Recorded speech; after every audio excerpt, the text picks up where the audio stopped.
नमस्कार, प्रणाम। मेरा नाम शुभेंदु ठाकुर है। 2025 यानी नए साल की सबसे पहले तो आप सभी को ढेरों शुभकामनाएं। यह नया वर्ष, नया साल 2025 हमारे आपके लिए कैसा होगा, इसी बात को इस पूरे वीडियो में हम समझेंगे।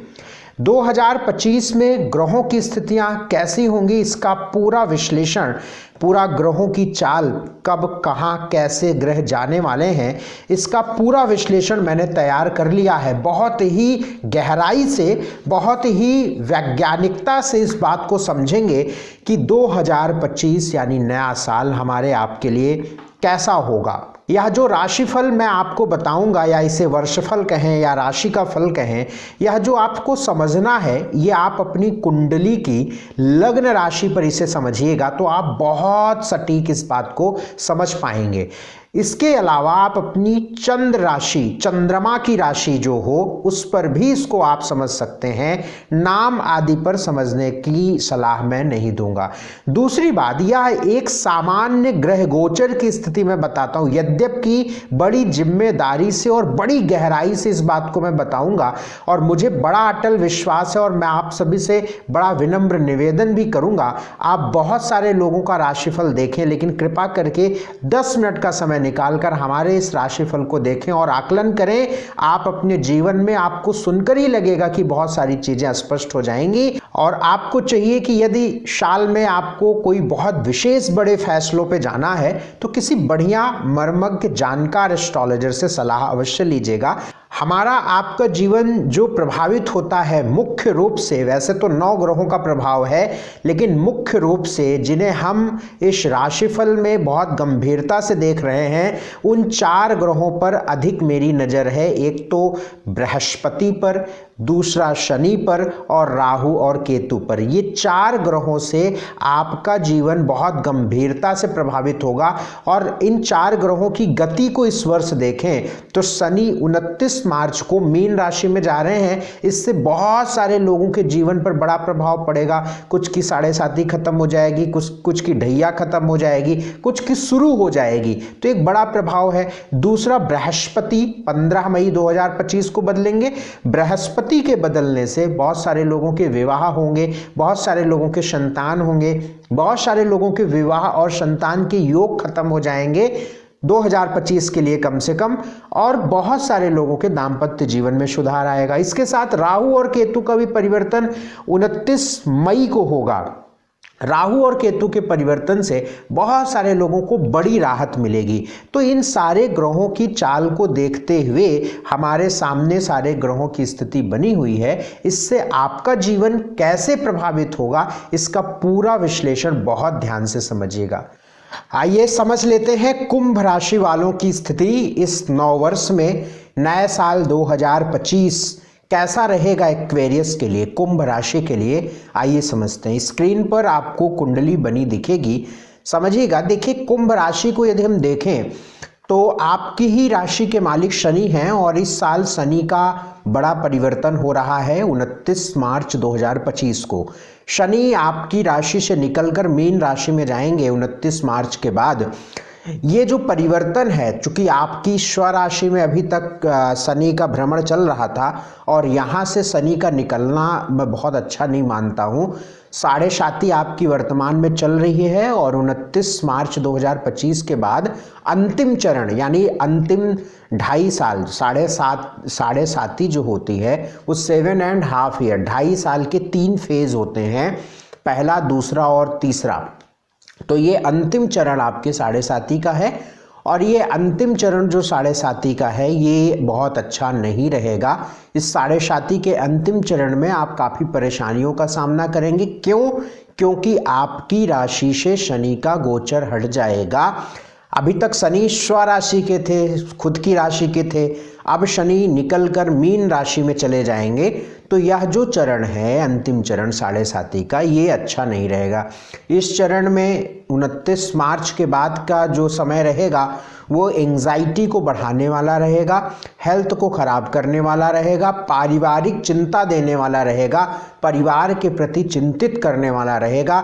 और चूंकि दूसरे भाव में शनि रहेंगे, तो दूसरे भाव में शनि दूसरा भाव किसका होता है? धन भाव। धन भाव में शनि जाएंगे तो धन के लिए तो अच्छा है, और ये इसलिए भी अच्छा है द्वितीय भाव में धन के लिए क्योंकि द्वितीय भाव में शनि बैठकर 11वें भाव को 10वीं दृष्टि से दृष्टि डालेंगे। 11वां भाव किस चीज का होता है? लाभ का, पैसे कमाने का। तो पैसे कमाने के स्थान पर 10वीं दृष्टि शनि की, धन भाव पर शनि का प्लेसमेंट होना ये धन के लिए तो बढ़िया है। और तीसरी दृष्टि शनि की चतुर्थ भाव पर तीसरी दृष्टि रहेगी, तो 9 वर्ष अगले साल मतलब 2025 में आप घर बना सकते हैं, ले सकते हैं, यानी घर का सुख प्राप्त हो सकता है, ऐसी संभावनाएं हैं। तो घर के लिए फाइनेंशियली तो शनि ठीक है, लेकिन इसके अलावा स्वास्थ्य, मन, रिश्ते, कंफर्टेबल सिचुएशंस जो होती हैं, आराम स्थिति, मतलब थोड़ी टफ चीज़ें रहेंगी, है ना, थोड़ा सा स्ट्रगल रहेगा जब शनि तीसरे चरण में 7.5 के प्रभाव में आपके जीवन में जाएंगे। ये चंद्र राशि अगर कुंभ है तो 7.5 का प्रभाव है, लग्न कुंभ है तो फिर कोई दिक्कत की बात नहीं है। लेकिन लग्न से भी शनि का अपनी राशि से हटना अच्छा तो नहीं ही है, इस बात को आप समझ के चलिएगा।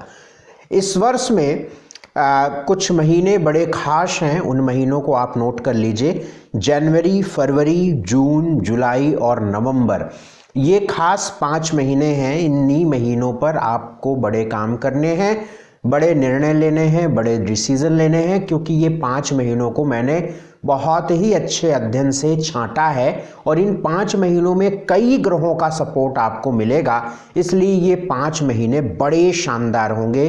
फिर से रिपीट कर रहा हूँ, जनवरी, फरवरी, जून, जुलाई, नवंबर। इसके अलावा कुछ महीने सामान्य होंगे, कुछ महीनों में परेशानियां ज़्यादा होंगी, तो सभी में आप सतर्कता रखिएगा। तो 2 बातें अभी तक हम लोगों ने जानी। पहली, आपकी राशि से 29 मार्च के बाद शनि हट रहे हैं। ये बात अच्छी नहीं है क्योंकि स्वराशि के कुंभ राशि के शनि थे, अपनी राशि के शनि थे, आप हट जा रहे हैं। 7.5 तो आपको चल ही रही है पिछले 5 सालों से। 29 मार्च के बाद अंतिम 2.5 साल आप फेस करेंगे और अंतिम चरण जो 7.5 का है वो आपके लिए अच्छा नहीं रहेगा। तो 2 बातें यहाँ पे हमें पता चली। महीने हमें पता चले जनवरी, फरवरी, जून, जुलाई, नवंबर, इन महीनों को अब आप लिख लीजिएगा। दूसरी बात पर अब आते हैं। बृहस्पति का गोचर इस वर्ष 15 मई के बाद बदलेगा। बृहस्पति वर्तमान में आपके सुख भाव चतुर्थ भाव में गोचर कर रहे हैं और 15 मई के बाद ये शिफ्ट हो जाएंगे मिथुन राशि में। ये दोनों गोचर बृहस्पति के लिए अच्छा है। चौथे भाव में भी बृहस्पति का 15 मई तक होना आपके लिए लाभदायक है। घर, भूमि, फाइनेंशियली, पैसा कमाना, कर्म, करियर बेहतर, शानदार, जबरदस्त रहने वाला है। और इसके अलावा जो है जब 5वें भाव में बृहस्पति का गोचर जाएगा तो ये भी आपके लिए बहुत सकारात्मक रहेगा। इसमें 1 महीने आप और ऐड कर लीजिए, दिसंबर का महीना। मैंने जनवरी, फरवरी, जून, जुलाई, नवंबर तक बोला, 1 महीने और ऐड करिए दिसंबर का भी, क्योंकि दिसंबर के महीने में मंगल जो है वो वृश्चिक राशि और धनु राशि की ट्रांजिट करेंगे। तो धनु राशि का भी मंगल का गोचर आपके करियर के लिए बहुत अच्छा रहने वाला है। तो जनवरी, फरवरी, जून, जुलाई, नवंबर, दिसंबर, ये 6 महीने आपके अच्छे रहने वाले हैं। और जो बृहस्पति का गोचर है वो आपके लिए बड़ा सकारात्मक है। चौथे भाव में रहेंगे 15 मई तक। 15 मई के बाद पंचम भाव में प्रवेश करेंगे। जब पंचम भाव में जाएंगे तो आपके संतान के योग बना देंगे, आपके मैरिटल किसी प्रकार से आपके रिश्तों के योग बना देंगे। हालांकि इस वर्ष विवाह होने के जो प्रॉपर कॉम्बिनेशन बनते हैं कुंडली में वो तो नहीं बन रहा है कुंभ राशि वालों के लिए। अब आपकी लग्न से बन जाए, आपकी चंद्र राशि से बन जाए, दशा अंतरदशा से बन जाए, वो आप अपने एस्ट्रोलॉजर से बात करिएगा। लेकिन कुंभ की बात करें, अगर आपकी कुंभ लग्न है, कुंभ राशि है, तो प्रॉपर तो नहीं बन रहा है विवाह का। लेकिन पंचम भाव में जब बृहस्पति जाएंगे तो रिश्ते मिलने, फिक्स होने, तय होने, देखिए विवाह होना और रिश्ता फिक्स होना, एंगेजमेंट होना या अनरिचुअल होना, इन दोनों में अंतर होता है। तो और चीज़ें हो सकती हैं। विवाह को लेकर जो कॉम्बिनेशन है वो मुझे नहीं नज़र आ रहे हैं। बाकी मई के बाद आपके रिश्ते मिलने, फिक्स होने, यानी विवाह से संबंधित कोई क्रियाकलाप होने की संभावना है। मई के बाद संतान सुख का योग बनेगा। अगर आप संतान चाहते हैं तो 15 मई के बाद प्लान कर सकते हैं, ये आपके लिए अच्छा रहेगा। तो कुल मिलाकर जो बृहस्पति का गोचर है वो सकारात्मक है। बड़ी जिम्मेदारी से हमारी बात है, तो इसलिए आप एकदम कंफर्म समझिएगा। एक चीज, राहु और केतु का जो परिवर्तन होगा ये आपके लिए नुकसानदायक होगा। राहु कहाँ जाएंगे? आपके लग्न में, या आपकी राशि बोले, लग्न बोले, यानी कुंभ में जाएंगे, और केतु सिंह में जाएंगे। तो जब ये दोनों गोचर बदलेगा, आप स्क्रीन पर भी देखिए, जहाँ पे 12 नंबर लिखा है यहाँ से राहु शिफ्ट होकर 11 नंबर में जाएंगे, जहाँ पे केतु 6 नंबर में लिखे हैं ये शिफ्ट होके 5 नंबर, यानी आपके 1-7 एक्सेस बना देंगे। तो ये दाम्पत्य जीवन और लग्न से प्रभावशाली रहेगा। तो ये इस साल तो इतना प्रभाव नहीं डालेगा, लेकिन फिर भी ये एंग्जाइटी, उलझन, भ्रमित करेगा, स्ट्रेस देगा, ऑब्स्टिकल्स देगा। और ये जिनका दाम्पत्य जीवन है, जिनकी मैरिटल लाइफ है, उसमें भी थोड़ा व्यवधान पैदा करेगा। इस बात को आप समझ के चलिएगा। तो ये राहु केतु का परिवर्तन हो गया। अब आपके स्वास्थ्य की बात इस वर्ष करें तो मार्च के बाद, यानी लगभग मई अप्रैल के बाद, स्वास्थ्य में अप्स डाउन बहुत रहेंगे। स्वास्थ्य में गला कभी खराब होगा, कभी शरीर में दर्द होगा, कभी दुर्घटना से पैर में चोट लगेगी। तो मार्च अप्रैल के बाद थोड़ा ध्यान आपको रख के चलना चाहिए। धन की बात करें तो इस पूरा वर्ष धन के मामले में बड़ा सकारात्मक है। कुंभ राशि वालों के लिए ये पक्की बात है। तो फाइनेंशियली कोई आपको तनाव पालने की आवश्यकता इस वर्ष नहीं है। एजुकेशन की बात करें तो पंचमेश बुध की स्थिति अच्छी रहेगी, बढ़िया एजुकेशन का भी साल अच्छा है। ये 15 मई के बाद एजुकेशन को लेकर बहुत अच्छा समय है। अगर कोई आपको बड़े निर्णय लेने हैं पढ़ाई लिखाई को लेकर तो 15 मई के बाद लीजिएगा, जब बृहस्पति आपके 5वें भाव यानी एजुकेशन के स्थान पर आ जाएं। जॉब को लेकर जून, जुलाई, नवंबर और दिसंबर का महीना आपके लिए बड़ा सकारात्मक नजर आता है। इस महीनों में आप पार्टनरशिप, डेली इनकम बढ़ेगी, आप तरक्की पाएंगे।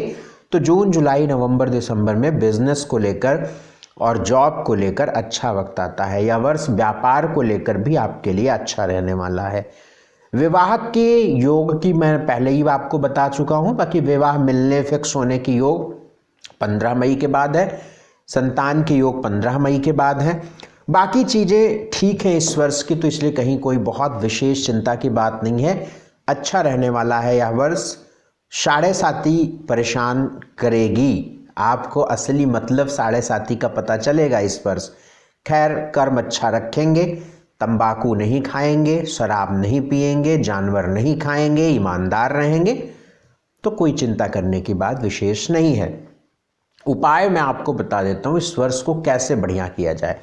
तो सबसे पहले तो जो मैंने आपको बताया वही आप फॉलो करेंगे, यानी नॉनवेज नहीं खाएंगे, शराब आदि का सेवन नहीं करेंगे, सिगरेट, तंबाकू आदि नहीं खाएंगे, तो आपका यह वर्ष अच्छा रहेगा। उपाय, एक तो हनुमान जी की पूजा, हर मंगलवार, शनिवार हनुमान जी की उपासना करना आपको लाभ मिलेगा। दूसरा, आप प्रतिदिन अगर ओम गंग गणपतये नमः इस मंत्र का जप करके अपने कोई भी काम करें तो निश्चित सफलता मिलेगी।